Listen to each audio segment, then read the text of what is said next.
La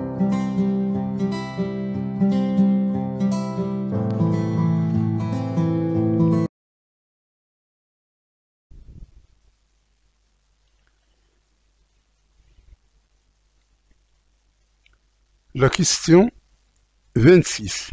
Le phénomène de diffraction a lieu dès que la lumière traverse une fente dont la dimension de sa longueur est de l'ordre de.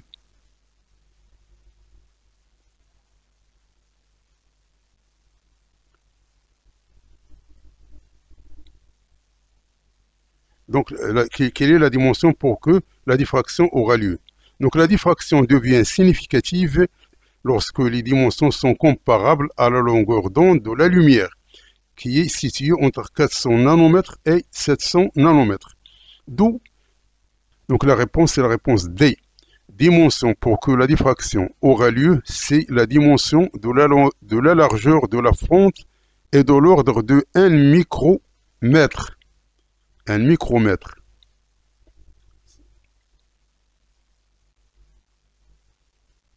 Donc il faut cocher la réponse D.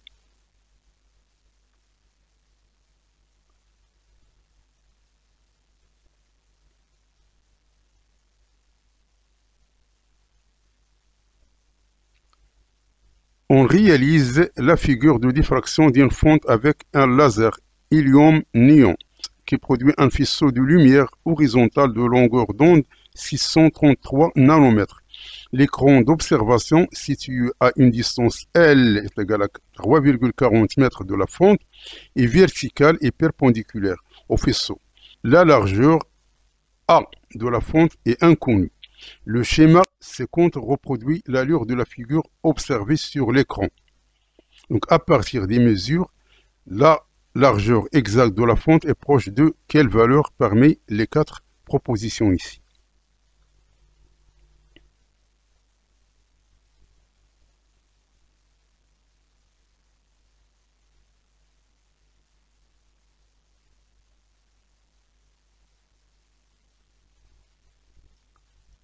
Donc la question 27 consiste à trouver la largeur de la fente. Donc on a la distance écran-fente. L égale à 3,40 mètres. On a le diamètre de la tâche, c'est-à-dire delta Y. Elle est égale à 3,40 cm, qui est égal à 3,40 10 à la puissance moins 2 mètres. Et on a la longueur d'onde, lambda est égale à 633 nanomètres, c'est-à-dire 633 10 à la puissance moins 9 mètres.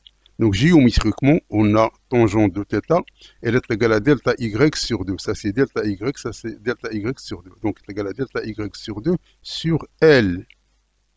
Et puisque θ elle est petit, donc tangente de θ est égale à peu près à θ. Et on a θ, elle est égale à lambda sur A.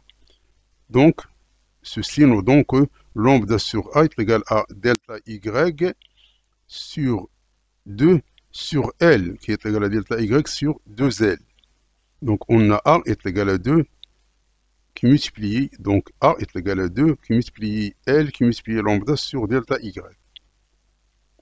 Donc, on remplace ici, donc on a les valeurs. Donc, on a le 2, on a le delta, on a le L, on a le delta Y.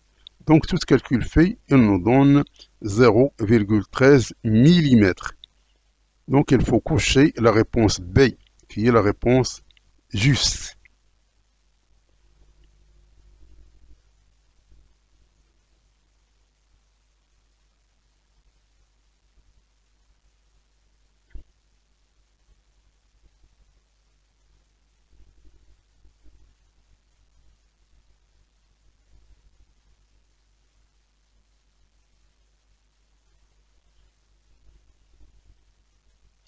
L'exercice numéro 28, dans le cas d'un mouvement circulaire uniforme.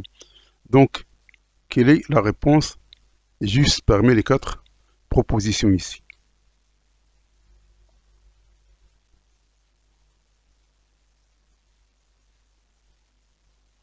Donc, le mouvement circulaire uniforme, donc caractéristique du mouvement. Dans un mouvement circulaire uniforme, l'accélération centripète a une valeur constante.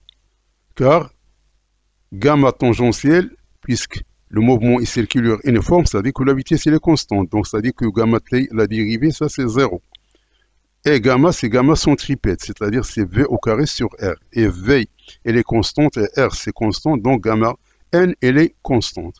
Donc, il faut cocher la réponse D, qui est la réponse juste. Donc, l'accélération, qui est constante.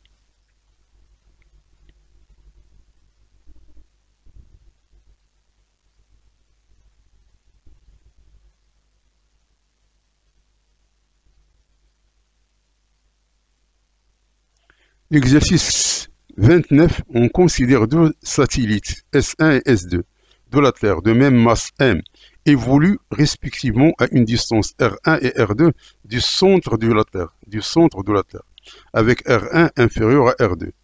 On suppose qu'ils n'interagissent pas entre eux, donc cochez la bonne réponse.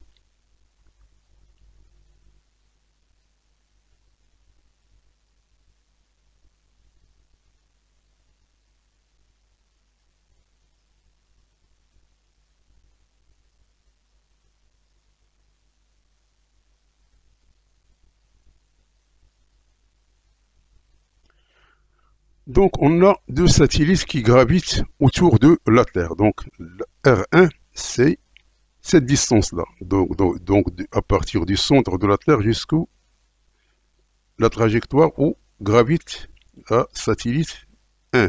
Ça, c'est R2. Donc, d'après la troisième loi de Kepler, qui nous dit que T au carré sur R3 est égal à une expression ici. Donc, on voit donc T au carré est égal à quelque chose qui multiplie R3. C'est-à-dire que T au carré, elle augmente avec le rayon.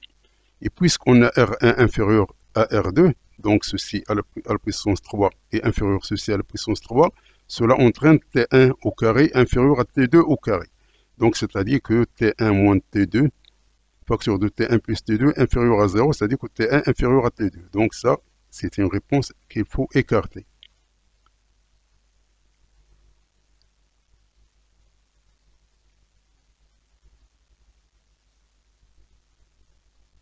On sait que V est égal à R oméga. Donc V est égal à R1 oméga 1 et V2 est égal à R2 oméga 2. Donc oméga 1 est égal à V1 sur R1 et oméga 2 est égal à V2 sur R2 et R1 inférieur à R2. C'est-à-dire que on va trouver que oméga 1 sur oméga 2, elle est supérieure strictement à 1. C'est-à-dire que oméga 1 est supérieur strictement à oméga 2. Donc cette valeur, il faut l'écarter aussi.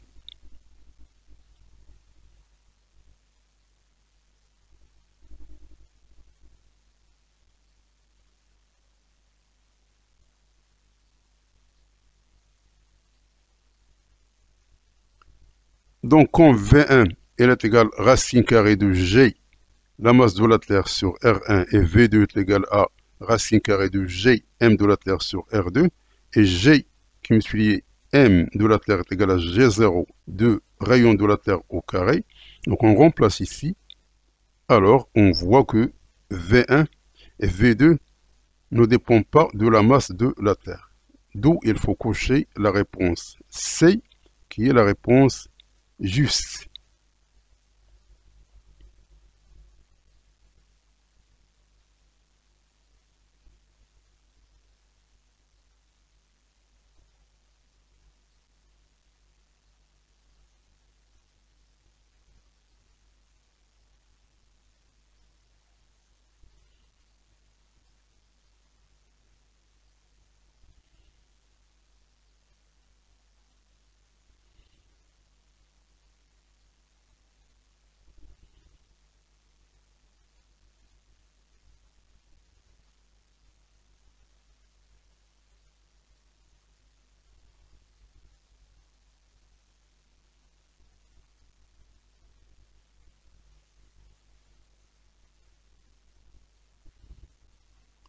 L'exercice numéro 7, un pistolet à ressort destiné pour lancer des fléchettes est placé horizontalement à une hauteur h égale 1,80 m du sol. La longueur à vide de son ressort est L0 égale à 10 cm par l'introduction d'une flèche de masse M égale à 50 g. Il se comprime et sa longueur devient L1 qui est égal à 4 cm. On néglige tous les frottements. On prendra la valeur de champ de la pesanteur terrestre à l'ordre de 10 mètres par seconde carré. Donc, la question numéro 30, sachant qu'il faut une force de 5 newtons pour comprimer le ressort de 1 cm. Donc, ce qu'on veut, c'est la vitesse de la flèche lorsqu'il quitte le pistolet parmi les 4 propositions ici.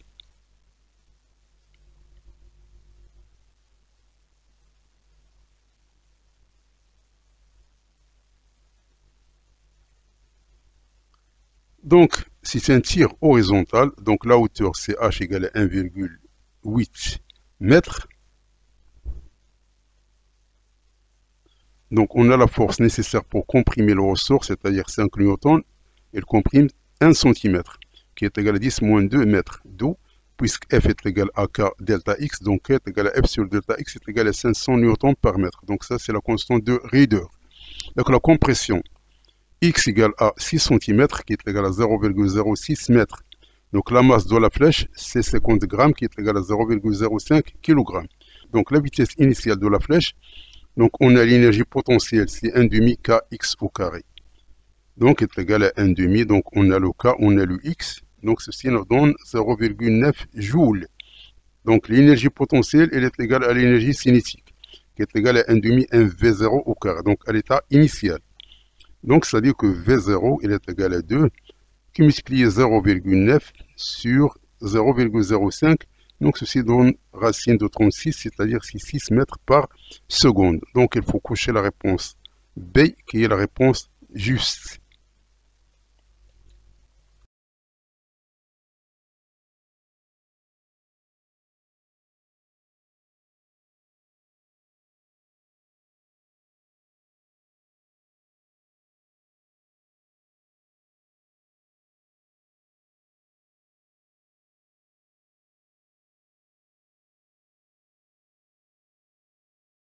La question 31, la flèche tombe sur le sol qui est situé à H égale à 1,80 m plus bas du pistolet.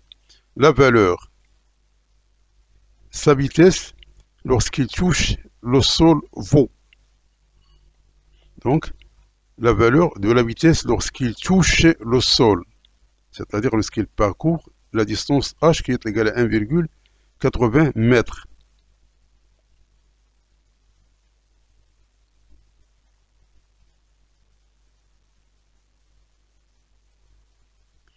Donc, on a la vitesse lorsqu'il touche le sol.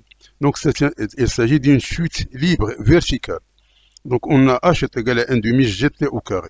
Donc, t est égal à racine carrée de 2h sur g, qui est égal à 0,6 secondes.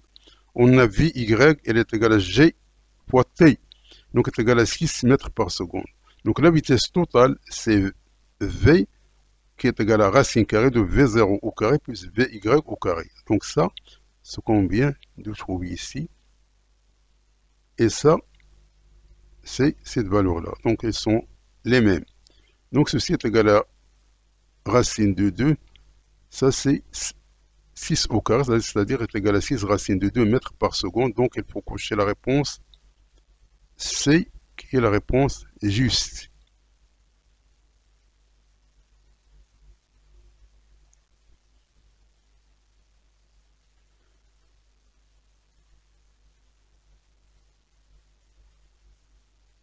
Donc la question 32, on positionne le pistolet verticalement, on lâche le ressort du pistolet, la fléchette part verticalement vers le haut, on choisit l'énergie potentielle de la pesanteur nulle lorsque le ressort est comprimé et cette origine est située sur l'axe de celui-ci. On donne aussi G égale à 10 mètres par seconde carré, donc la hauteur maximale atteinte par la fléchette est plus proche de.